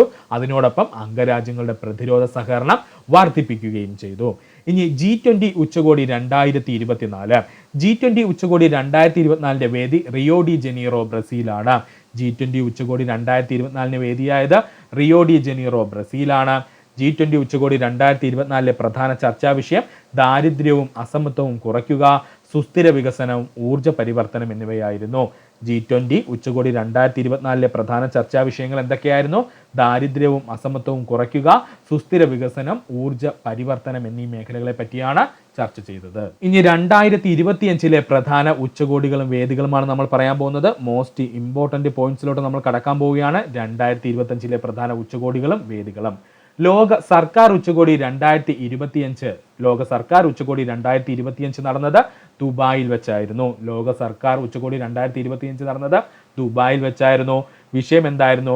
ഭാവി സർക്കാരുകളുടെ രൂപപ്പെടുത്തൽ തന്നെയായിരുന്നു. ഭാവി സർക്കാരുകളുടെ രൂപപ്പെടുത്തൽ തന്നെയാണ് അവിടെയും ചർച്ച ചെയ്തത്.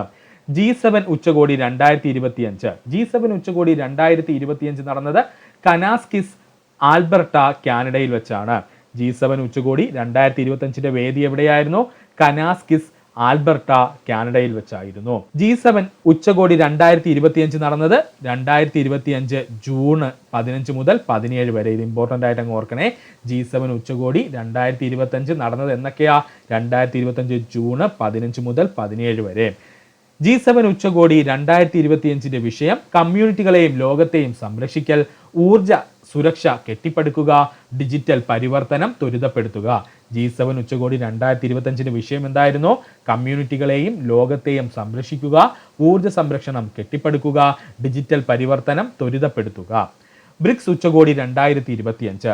ബ്രിക്സ് ഉച്ചകോടി 2025 വേദി റിയോ ഡി ജനീറോ, ബ്രസീലാണ്. ഇവിടുത്തെ പ്രധാന ലക്ഷ്യം എന്താണ്? ആഗോള സാമ്പത്തിക സഹകരണം, വികസ്വര രാജ്യങ്ങളുടെ പ്രാതിനിധ്യം വർദ്ധിപ്പിക്കുക എന്നതായി. UN ocean conference 2025. UN ocean conference 2025 വേദി നീസ്, ഫ്രാൻസിലാണ്. UN ഓഷ്യൻ കോൺഫറൻസ് 2025 വേദിയായ നഗരം നീസ്, ഫ്രാൻസ്. UN ഓഷ്യൻ കോൺഫറൻസിന്റെ പ്രധാനപ്പെട്ട ലക്ഷ്യം സമുദ്ര സംരക്ഷണം, സുസ്ഥിര സമുദ്ര വിഭവ മാനേജ്മെന്റ് എന്നിവയെക്കുറിച്ചുള്ള ആഗോള ശ്രമങ്ങൾ ശക്തിപ്പെടുത്തുക.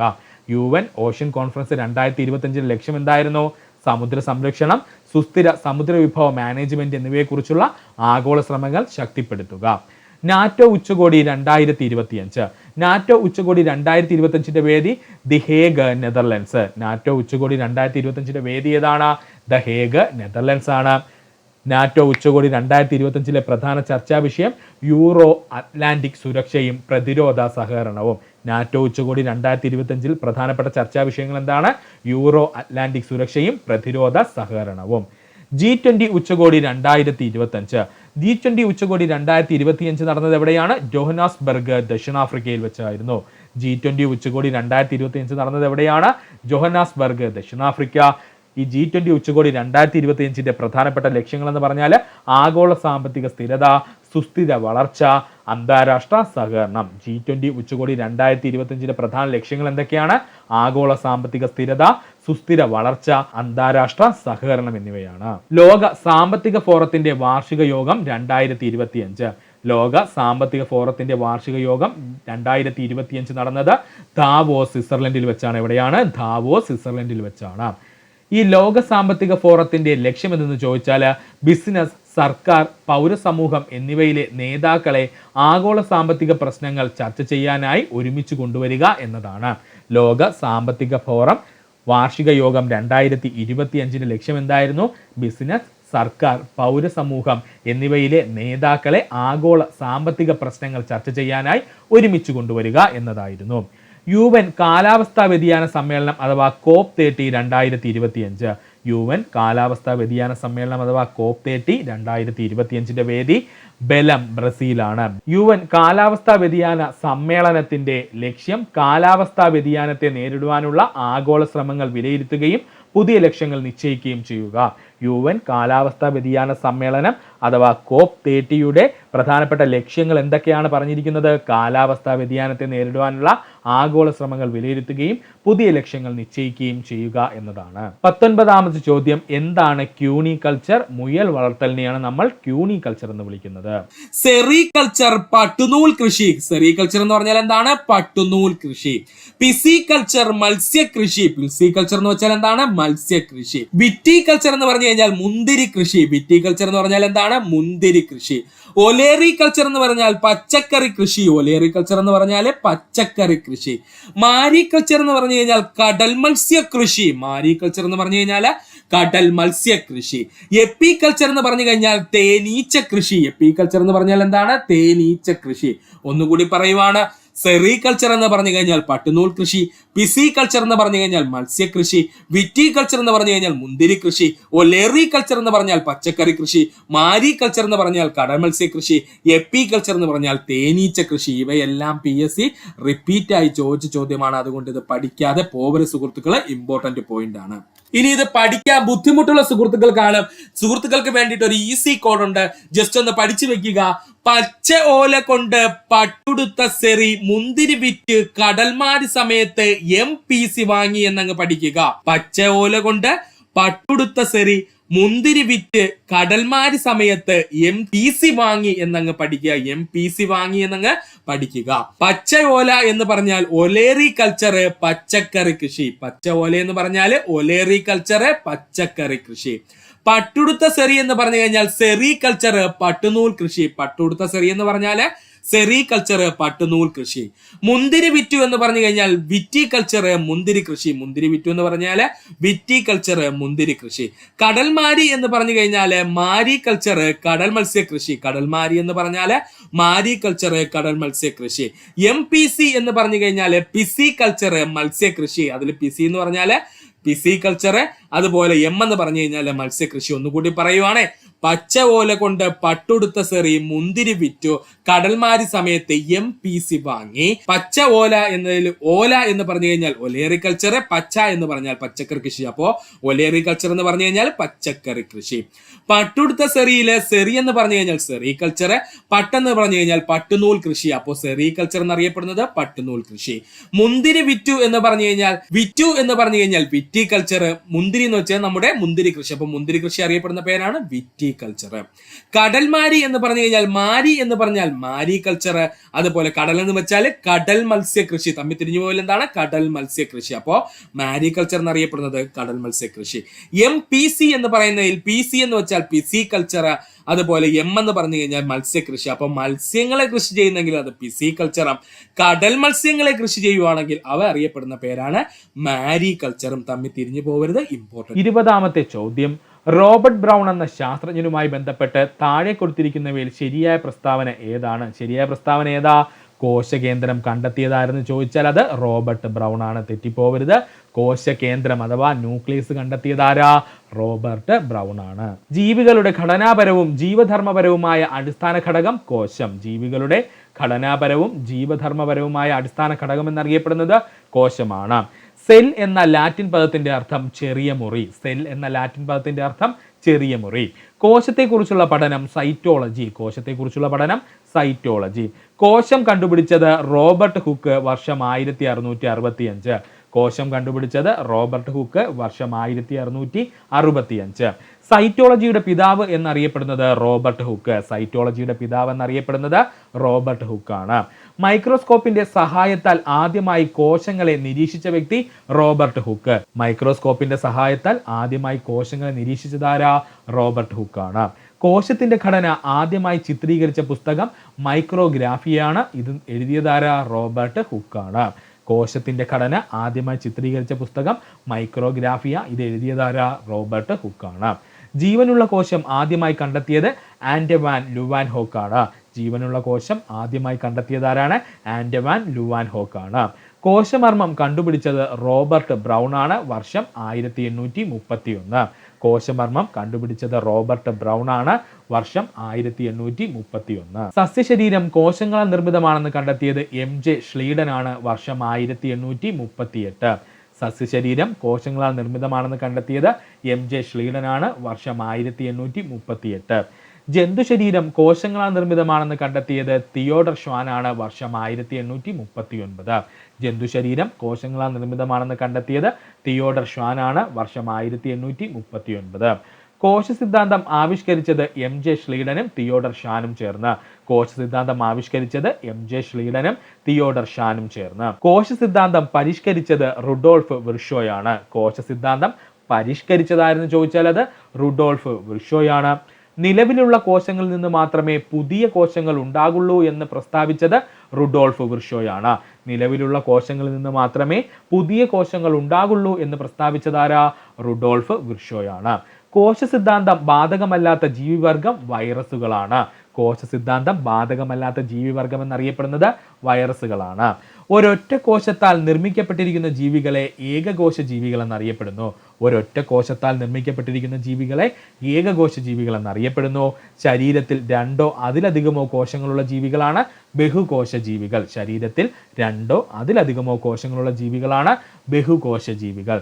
മനുഷ്യ ശരീരത്തിൽ എത്ര വ്യത്യസ്ത ഇനം കോശങ്ങളുണ്ടെന്ന് ചോദിച്ചാൽ 200 വ്യത്യസ്ത ഇനം കോശങ്ങളുണ്ട്.